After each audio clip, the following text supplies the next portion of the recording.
Malacanang declares that President Bongbong Marcos will not resign. Stepping down is simply not an option. So, what do you think, Mon? Dapat naman kasi sinong papalit sa kanya, yung luka-luka.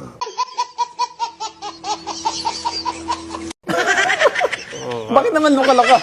Ay, kita mo naman ng mga asta. I mean, nakita mo ba siya sa mga, yung gigilitan ko ng... merong something wrong with her. Ano? Sagsaharan. Eto ang gago na to. Bakla to eh. Sino yung maingay mga Ano ko idol? lawyer? Okay lang ina, bobo. Hindi pala lawyer yan. Meaning matalino. Bobo naman.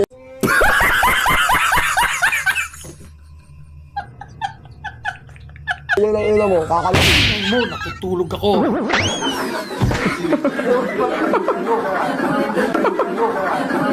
Pandesal, paborito ko.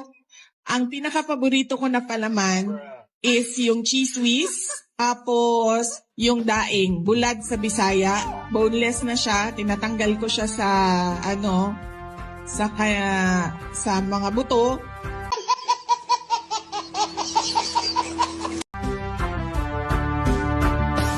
Isip ko'y naguluhan, naglibog ko, litong-lito, istoryahe kay way klaro, palaman sa pandesal mo, ayusin mo ang iyong kwento, ang isda ay walang buto.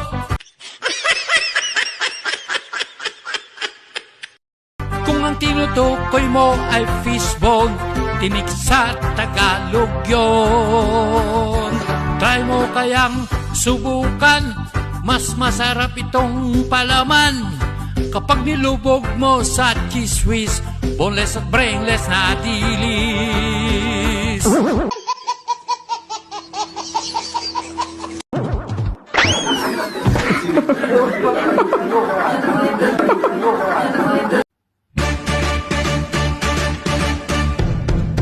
Congratulations sa ating champion, sa bagong tungkulin, sa bagong posisyon.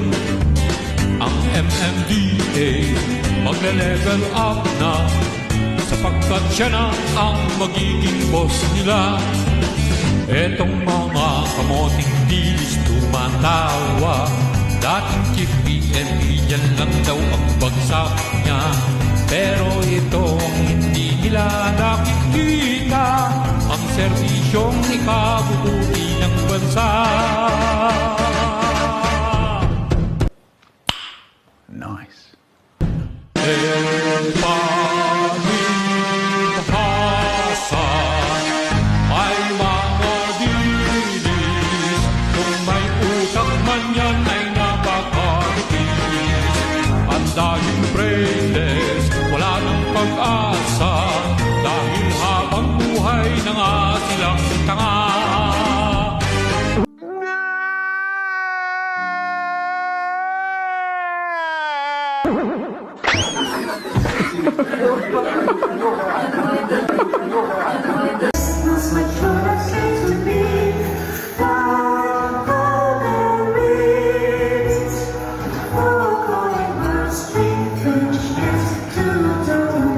Nasa ICC si Tatay Digong.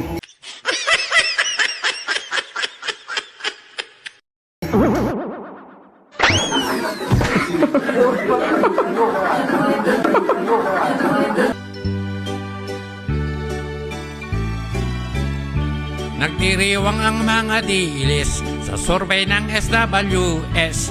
Negative 3 daw si Bonget, pero hindi naman legit. Kasi ang sinurbay dito, hindi naman mga tao, kundi mga dilis na tabogo. What? What the fuck?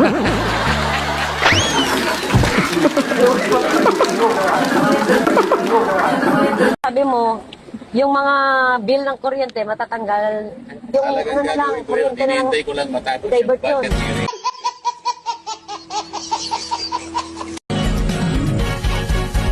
Minsan, itanong ko kung may panukala ba ito.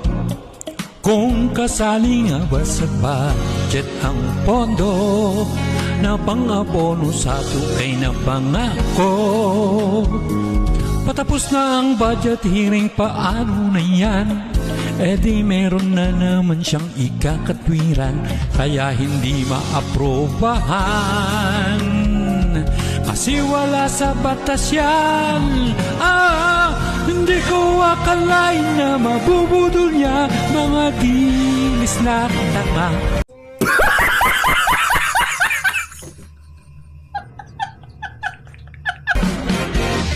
Kaya siya ibinoto dahil pinasa mga dilis na tanga, mga uto-uto. Nadali na lang.